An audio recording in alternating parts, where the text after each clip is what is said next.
ఒకరోజు ఒక అమ్మాయి వచ్చి నాతో మాట్లాడుతూ అంటుంది, వీడి కోసం ప్రార్థన చేయండి అయ్యా, వీడి కోసం ప్రార్థన చేయండి. వీడు వీడు వీడు వీడు అంటే తమ్ముడే అనుకున్నా, అన్నయ్య అనుకున్నా, కాదట, మొగుడట.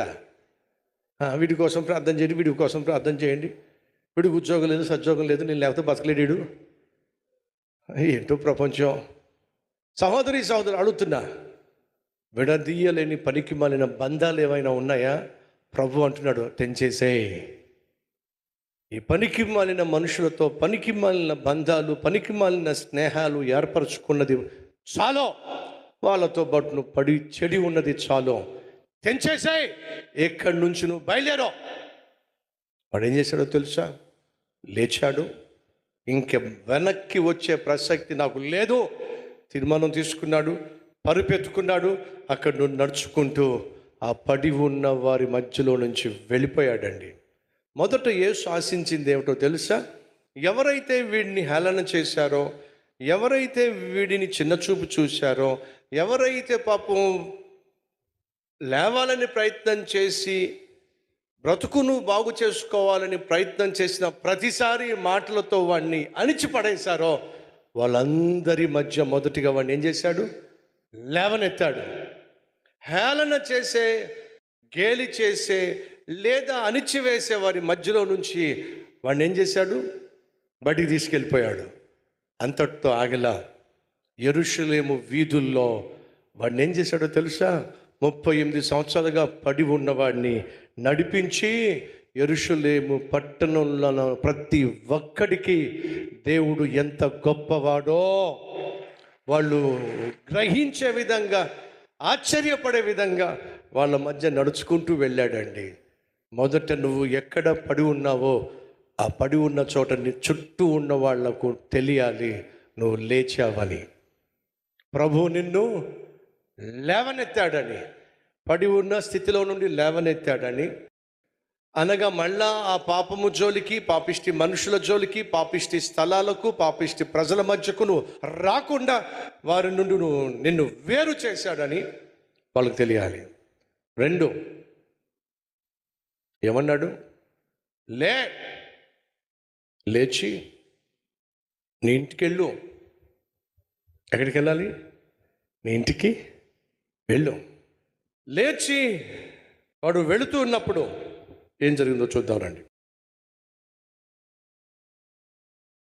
9వ వచనం, వెంటనే వాడు స్వస్థత నొంది తన పరుపును ఎత్తుకొని నడిచెను. అంటే అర్థం ఏమిటి? లేచిన కదా, లేవకుండా నడుస్తాడా?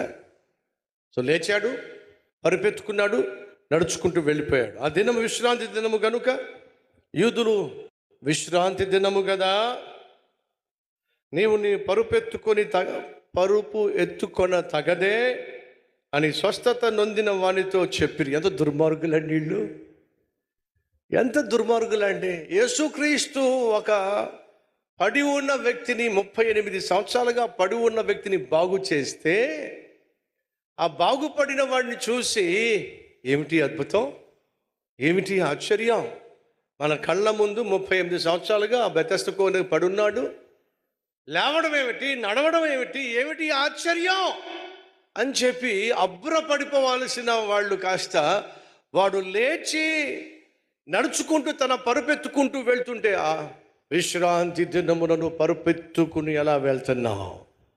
వీళ్ళకి కావాల్సింది బాగుపడడం కాదండి. బాగుపడే వాళ్ళను వీళ్ళు చూడలేరు, బాగు చేసిన వారిని కూడా విశ్వసించలేరు. విమర్శించటం మాత్రమే చేతనవుతుంది. మళ్ళా చెప్తున్నా, సాధారణంగా సహజంగా విమర్శించే వాళ్లకు సేవ ఉండదు, సాక్ష్యం ఉండదు, సరైన సంఘము ఉండదు. ఆనాడు యేసుక్రీస్తు 38 సంవత్సరాలుగా పడి ఉన్నవాడిని బాగు చేస్తే, బాగుపడిన వాడు తన పరుపెత్తుకొని దర్జాగా యెరూషలేము వీధుల్లో నడుచుకుంటూ తన ఇంటికి వెళుతూ ఉంటే సంతోషించి చప్పట్లు కొట్టడానికి బదులుగా విశ్రాంతి దినమున ఈ విధంగా పరుపెత్తుకుని వెళుట ఎంతవరకు కరెక్టు అని చెప్పి బాగుపడిన వాడిని చూసి సంతోషించలా, బాగు చేసిన యేసయ్యను చూసి ఘనపరచలా. ఏం చేశారు? విమర్శించారు. అనగా అర్థం ఏమిటంటే, సహోదరులు, మీ జీవితంలో మీరు ఏమి చేసినా సరే మిమ్మల్ని విమర్శించే వాళ్ళు దాపరిస్తారు. జ్ఞాపకం పెట్టుకోండి. కాబట్టి మిమ్మల్ని విమర్శించే వాళ్ళను, నిందించే వాళ్ళను, హేళన చేసే వాళ్ళను, తీర్పు తీర్చే వాళ్ళను అసలు పట్టించుకోకండి. ఎందుకని? వాళ్ళ గురించి ఆలోచించి నీ మనస్సును పాడు చేసుకోవడం కానీ, నీ ఆలోచనలు పాడు చేసుకోవడం కానీ, నీ సమయం పాడు చేసుకోవడం కానీ అస్సలు చేయొద్దు. ఎప్పుడైతే నువ్వు బాగుపడతావో, ఎప్పుడైతే నువ్వు దీవించబడతావో, ఎప్పుడైతే నీ జీవితంలో ఎవరి జీవితంలో జరిగిన అద్భుతం జరుగుతుందో ఆనందించే వాళ్ళు ఉంటారు, ప్రభువును మహింపరిచే వాళ్ళు ఉంటారు. అదే సమయంలో విమర్శించి అఘోరించే వాళ్ళు కూడా ఉంటారు. ప్రభు నాకు చెప్పింది అంటే తెలుసా, ఎవడైనా నీ గురించి తప్పుగా మాట్లాడుతున్నా, విమర్శిస్తున్నా వాడు పని పాట లేనివాడు. అలాంటి వాడి గురించి ఒక్క నిమిషం కూడా నువ్వు ఆలోచించి నీకున్న శ్రేష్టమైన పనిని నిర్లక్ష్యం చేయొద్దు.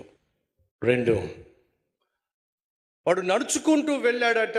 అలా నడుచుకుంటూ వెళ్ళినప్పుడు పట్టణం అంతా చూసింది. విను సహోదరి సహోదరా, నీ జీవితంలో దేవుడు అద్భుతం చేసినప్పుడు, నీ జీవితాన్ని ప్రభు బాగు చేసినప్పుడు ముందు నిన్ను హేళన చేసిన వాళ్ళు దాన్ని గుర్తించాలి. వారి మధ్య నువ్వు సాక్షిగా జీవించాలి. నిన్ను చిన్న చూపు చూసిన వాళ్ళు, నిన్ను గేలి చేసిన వాళ్ళు, నీ మీద జోకులేసిన వాళ్ళు ఏ విధంగా దేవుడు నిన్ను లేవనెత్తాడో వారి మధ్య నువ్వు సాక్షిగా నిలబడాలి. 2, నువ్వు ఏ పల్లెలో ఉంటున్నావో, ఏ ప్రాంతంలో ఉంటున్నావో, ఏ ప్రజల మధ్య ఉంటున్నావో, ఏ పట్టణంలో ఉంటున్నావో వాళ్ళందరికీ కూడా ప్రభు నీ జీవితంలో చేసినటువంటి మహోపకారాన్ని, మహా అద్భుతాన్ని వాళ్ళు గ్రహించులాగున వారి మధ్యను సాక్షిగా సంచరించాలి.